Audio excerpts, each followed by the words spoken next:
a lot of people who are sick in a hospital, and they pass. They wake up in the other side. They're still in a hospital.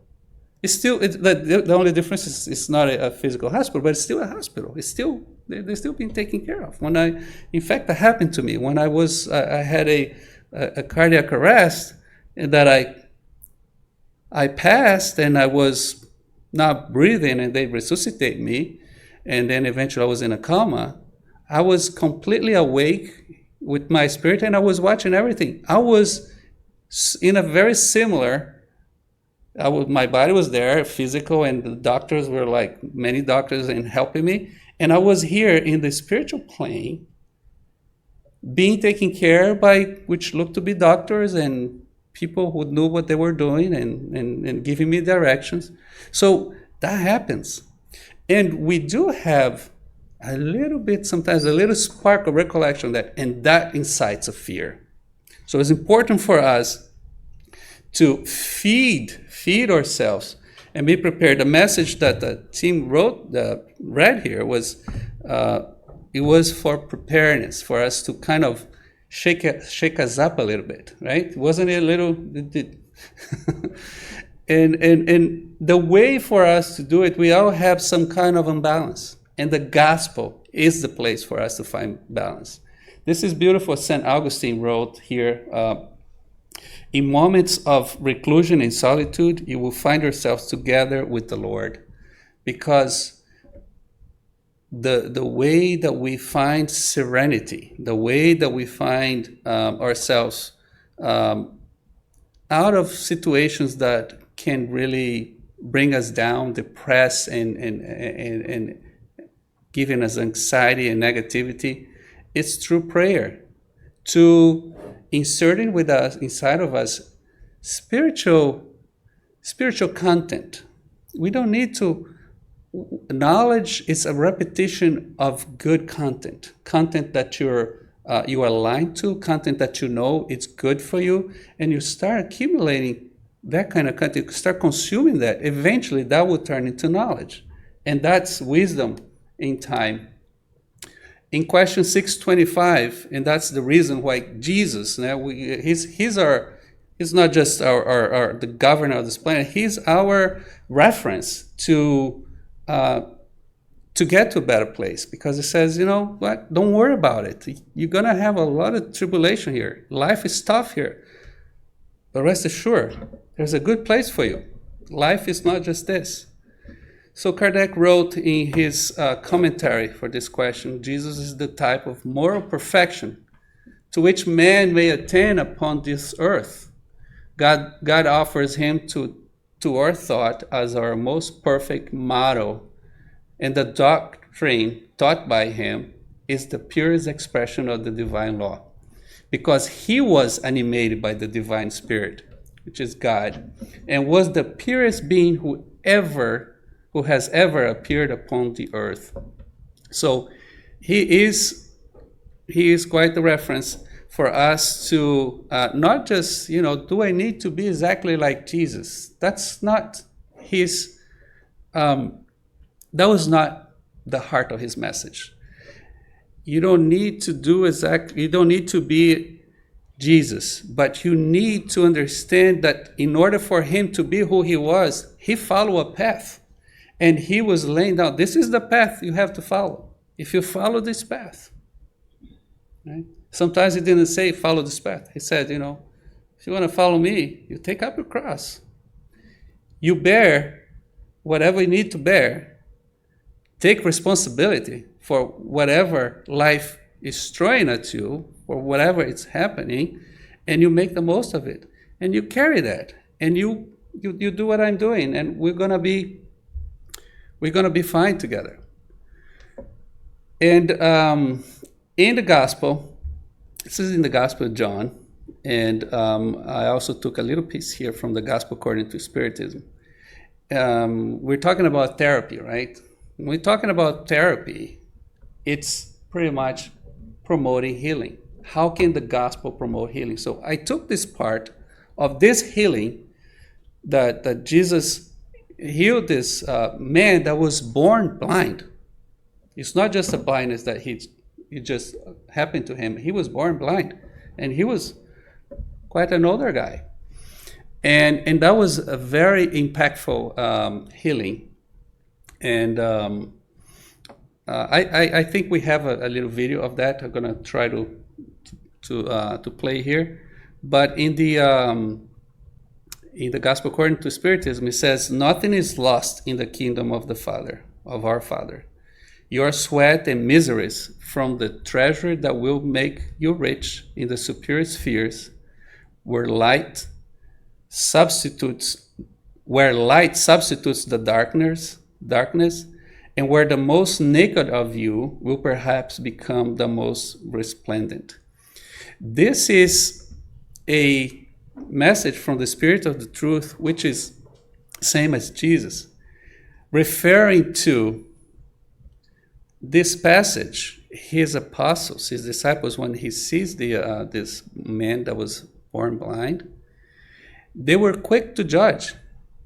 They were quick to try to understand, Master, this man that is blind, and he was a beggar too, and was it his sin or his parents' sin, the fact that he was born blind? Meaning, like, it's got to be a reason why you have this defect or this challenge or whatever. It's because you were like a bad person, or your parents. So, like, does it make sense? Is our sickness, our handicaps, or the disease that we carry, is it because we were all bad people, and now we're paying for whatever it's like for purification? This is a very confusing and very kind of irresponsible way that people take that very literally, and Jesus takes this opportunity to educate. He says, no, not at all. It's not his fault. That's not his parents' fault. This man is blind for the glory of God, so everybody can see him, how great God is, how great God can have him as he is, and still give him the opportunity to believe and to live without having the handicap, that problem, as an impediment for him to live. And right after this, he heals him. Let's see if I can play the video, because this way you have the precise words, the precise wording here. I might need my friend to help me out here with this. You can help me out. So as he plays that, it is a little confusing too, right?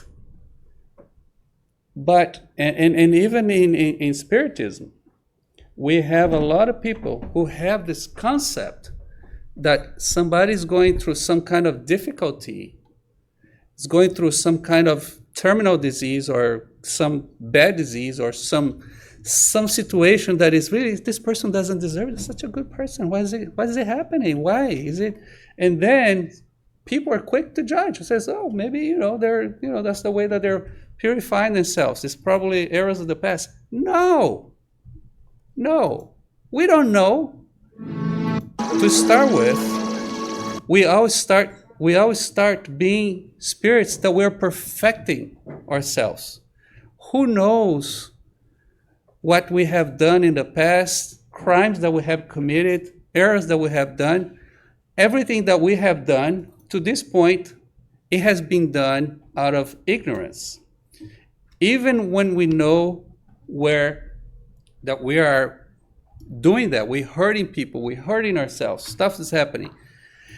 We are given an opportunity every day to do things in a way, thank you, that we are going to progress. We're going to come out of that in a better light. All of this to say that it takes more courage And all of us, when we are in the spiritual world, we all had a plan. We all had a plan. And some of us, we will pass a very old age. And we might have some kind of disease. Some of us will go younger. Some of us will go very young. We all have a what they call like it's very poetical in the Bible. It says, in the book of life, your relationship with God, your relationship with yourself, your relationship with your destiny, your planning, it's very individual. It's very intimate between you and God. And God is represented when we're in the spiritual world by very enlightened, very loving spirits. And we plan this stuff together. So nothing really happens by accident. Nothing really happens because it was like, it was the devil. Oh, it was because, it was this, this person did so much. None of that. It takes a lot of courage. So if anybody that we know, that we see that's going through a lot of suffering, you have to kiss the feet of that person because they have so much more courage than we do. If we're doing fine, that means we didn't go through all the challenges we have to. Because we are here, the Earth is a planet of tests, expiation, and recovery. So it's a mix of a hospital and a prison. And we're here, and after we go to the hospital and the prison, we go to school and we learn. So in order for anyone who's going through that kind of expiation, that kind of challenge in their lives, that kind of experience, it is because they have planned and they are now going through what they have planned. And they're going to come to the other side 1,000 times better than it was. And we all have that. We all have our plan. At one point of our lives, before it's really time for us to close our chapters, close our books, we're going to go to something very, very difficult. It's either with ourselves, with the one that we love, or both. But that is just, not just the cycle of the life. This is the cycle of the life of the Spirit, improving and growing. So let me go over this. Sorry. Oh, I got to click on the thing here, right? Okay, right here.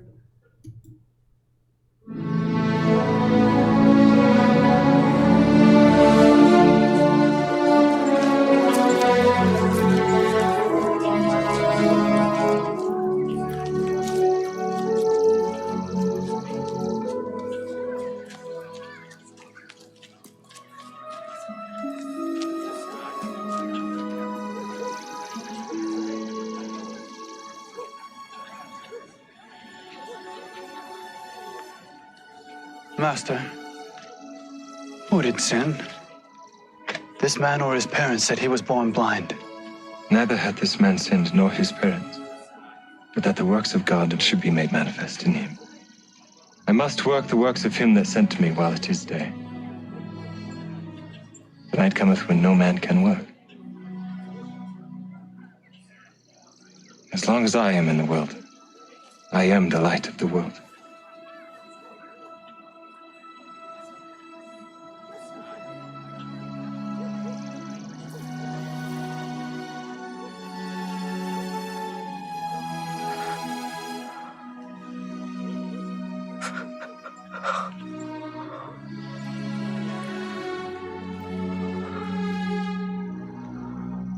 Go, wash in the pool of Siloam.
Is this not he that sat and begged? This is he. No, he is like him. I am he. How were thine eyes opened? And then I'm gonna try to close this here. Go back to the presentation here, if I can. Just close it. Let's close here. Yeah, maybe you're. So this thing got maybe because I was far away. Okay. Okay. Oh, here. Okay, here. This microphone is very powerful. It's meant for when you're like, it's multi-directional. So I guess it was a little high. So note that Jesus says something very important. And he does something very important. His healing is in two parts. The first part is Jesus. He used saliva. He touched the ground. He got dirt from the ground. And he applied in the man's eye. And he says, okay, now you've been touched by me. You go to the pool of Siloam and you wash yourself and see what happens. And the man did that. So there is the mystery of faith. How can he was educating, and that goes for thank you so much. We'll not live without the IT guys, right? I cannot live without the IT guys. Thank you. So that's not just a miracle. This is like a very, it's a class of spiritual growth. The healing requires the touch of Jesus. We need to have, you need to have faith. You need to position yourself that we are depending upon the Father. We are creatures. And our Creator, we belong to Him. And Jesus is this intermediary between the Father and us as we try to ascend and get closer to the Father. But we have work to do. Even though just having the faith, just like I want to be healed, and many of in the gospel, reading the gospel said, your faith healed you. Because the faith of that person, it is so pure and it's so honest that the faith itself healed the person. But there are situations, and that the blind man, he was born blind. It's, I think, one of that applies the most to us, because we have to do our part.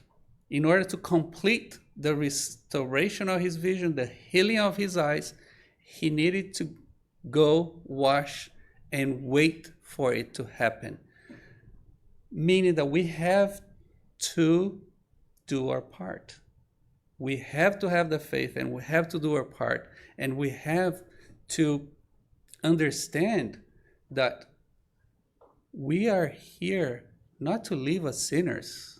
We're not here to be people just like going through life. We are, every single one of us, we are a miracle. We are so important to God. We are so important to the universe. We are not just a number. We're not just a little drop of water in this big ocean. We are so valuable. We have no idea. That's when he had a meeting with Nicodemus. Nicodemus was one of the highest spiritual figures in at that time. He was in the temple. He was like, and he met Jesus in secrecy because he was afraid about his status. He was a Pharisee, and they were the ruling party, and Jesus was like the enemy. But he recognized Jesus was the master. It's like, it's impossible. Jesus, you have to be the Son of God, because I see what you have been doing, but I don't understand. He didn't get the message. And he's like, I talk about things that are easy to be understood. How can I tell you about the things of the Spirit if you're not even grasping? When I talk about the kingdom of heaven, that whatever we're doing now, this is temporary. The life that we have, the life that we live, it's the life of the Spirit. It's an eternal life. It's so much more. So let's bear whatever we have to bear here. And then then Jesus says, you have to be born again. And that confused Nicodemus even more. How can you be born again? Jesus was saying, it was trying to reason with him. He said, okay, you're very smart and you're in charge of the religious matters here, trying to educate these people. He was a master, he was a teacher. And he's like, I don't understand, be born again, because Jesus was explaining, you have to be born of the water and the Spirit. The water is the physical. The Spirit is our spirit, that is the essence, that we come back to live again and to continue improving. And then he didn't understand. He's like, how do I need to go back to my mother's womb to be born again? I don't get it. In a way, he was saying like going back to the mother's womb, but not the same body, right? Being born again. And Jesus is like, never mind. The Spirit is like the wind. You don't see the wind. You don't know where it's coming from, where it's going. But the wind is powerful. The wind is there. The wind is one of the powers of God. And so are we. So once we see ourselves and you see how powerful the wind is, we can have a good comparison. When we're having a bad day, that's a good way to see that's how powerful I am. This is nothing, like Jesus was explaining to Nicodemus. We are born of the water and the Spirit, and we are the Spirit. One of the things that I have a little bit there, that's a lot of we have the cross and and Jesus suffering the cross and Jesus' death. The traditional religions talks a lot about, again, very respectful to all the traditional religions. All the religions, they're all great. All religions that bring us to God, they're good. But in Spiritism, we are like, not necessarily just religions, we're like a philosophy and a science, because things has to have a reason, rationale. Things got to make sense.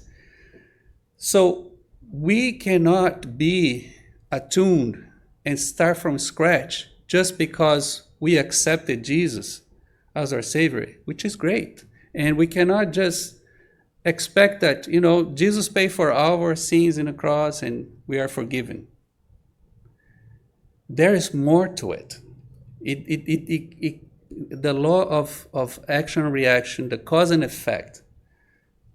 When Jesus says, if you wanted to come with me, if you want to go where I'm going, take up your cross, come after me, follow me. Meaning that we have, when we're talking about our cross, it's not somebody else's cross. The cross means everything that I have done wrong here, now, or in other lives that I don't even know. I'm going to take responsibility for it. I will go wash myself in the pool of Siloam because now Jesus has touched me. I am with him, but I still need to carry the cross. If we don't carry it now, it's going to be there waiting for us, in different formats. Sometimes it's in our family, sometimes it's in relationships, sometimes it's projects, sometimes it's very situation, very intimate, that we know that we carry. Like Paul said, I have a thorn in my flesh and I live with that thorn every day. But he appreciates the thorn because the thorn keeps him awake, keeps him aware of that he is a very imperfect person trying every day to do better. So so that the focus is the life of the spirit, not the physical. And Jesus always is not just the doctor of our souls. He's not just performing healing. The most important healing, it's within our mind, within our most inner feelings, who we are, our character, who will mold ourselves to be. So education of the spirit, it's one of his greatest message that enables us for healing. There is no healing without understanding, without knowing the cause, knowing where you have been. You cannot go to north if you don't know there is a south. You're never gonna reach north if you ignore that there are other roads that you had walked. So in this scene here, in this part here, is the woman that was stoned, that was going to be stoned, and he took opportunity to let everybody know, whomever has perfection here, whomever is a pure spirit, whomever is, it's better than this woman. Whomever has never sinned in their lives, because she had sinned, okay, she's a sinner, she needs to die. Everybody that never sinned here, go ahead, stone her. I'll give my stone to you, go ahead. And everybody laughed until she was left by herself. It says, where are your accusers, woman? And she says, nobody else here, Lord. She says, I also do not judge you. Go and sin no more. Meaning, you go in peace. You start your life. Learn from your errors. Learn from your mistakes. Start again. But start again in a way that if you went to the wrong direction, go to the right direction now. And that's how we can only transcend moral progress, comes from that.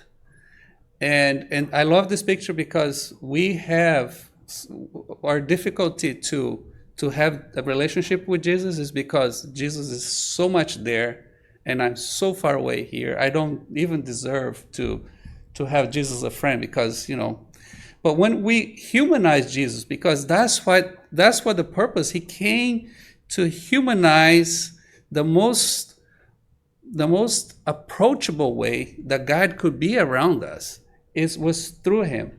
So if we see him as our older brother, as somebody who we have a relationship with, and we're like the little child there, and we're learning, and he's there, he's just there, and he's happy when we're happy, he's sad when we're sad.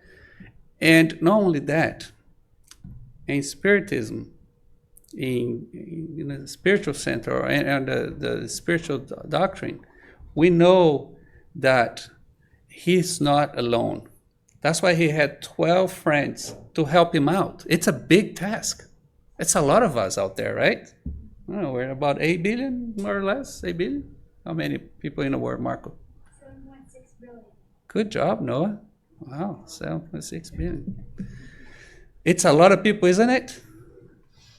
Do you think Jesus can could be a good friend for every single one and be there at every second of the way? Yeah. How? By himself, or he needs help with friends? He can do by himself, but he used friends too. That's why he had 12 friends. It's a lot of work, it's a lot of people, but he's right in the sense that he's always there because he's so powerful. The sun, it's just one, right? It's one sun, it's one star, but it's a very powerful star. Would you imagine if the sun took a day off? It would be around here right now. Florida, yeah. But that's how we get our energy. That's light. That's life. And that's Jesus. He has so much power as far as being the Prince of Light, and we all have that. That's why he says, I have said you are gods, in the sense that everyone, we all made from the same source. He's our older brother because he's reached perfection. We're still trying, we're still crawling.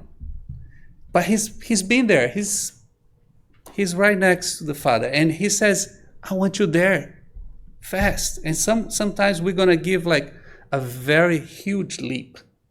In one lifetime, we'll do something so great that we're gonna get better and better and get there faster. But why we're not there yet?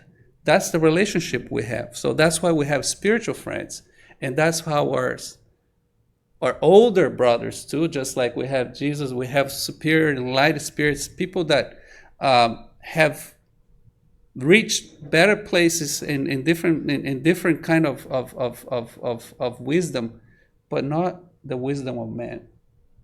The wisdom of God, it's the law of love. Love is what keeps the balance of the world. Love, it's what keeps us together.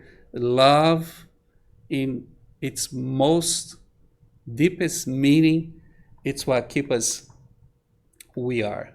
And forgiveness is the key of healing. I have my 2 boys here tonight. I have Marco there, I have Noah. And I'll tell you, Marco now is a teenager. He's 14. Noah is 10, going 11. And you have teenagers too, right? I don't know about you guys. I think some of you guys have. It is tough. I had two older kids, but now I remember my daughter now, it's 31 and my son is 27. And now these 2 boys here, sometimes it's like, my goodness, if it wasn't for forgiveness, I don't know. I don't know what I do with them. They're great and they're fantastic. But as parents, and that's what my wife and I, we keep telling them, you guys don't know how difficult it is to be a parent. And sometimes when they're going through whatever crisis, we are going through crisis. And it is very rewarding. It is very rewarding, but it's a lot of work. It's a lot of work. My neighbor says, small kids, small problems. Big kids, big problems. But then that's life, right? And then we see them growing, and that's how it is. And we, and at one point we'll feel like, you know what? You look back, all of those hard times, it pays off. So without forgiveness, and that's what as parents, even if you don't need to be a parent, if we don't have forgiveness in the sense of the love, the way that Jesus, he was not just forgiving, he was teaching us. Without forgiveness, without carrying that cross that belongs to us, without taking that responsibility, without having the charity, the compassion, and to live thoroughly the way we are meant to, it's not possible. And that's and within family, I think that's what God counts on us the most, because he entrusts us, you know what? You're gonna go back, but you're never gonna be alone. So we're gonna put other people around you. So you're gonna help those people, and guess what? You're gonna be helped too in the process. So and that's why there is no way to live this life without relationships, without having this dependency one with the other, right? When we are babies, we have our parents, and then we get old, we become babies again, and then we need those guys, right? When I get very old, you're gonna take care of me? Yeah. Like a baby? Yeah, you too. No? Well, okay, we'll talk later. We need that. Without that, there is, to finish, to end our little chat here.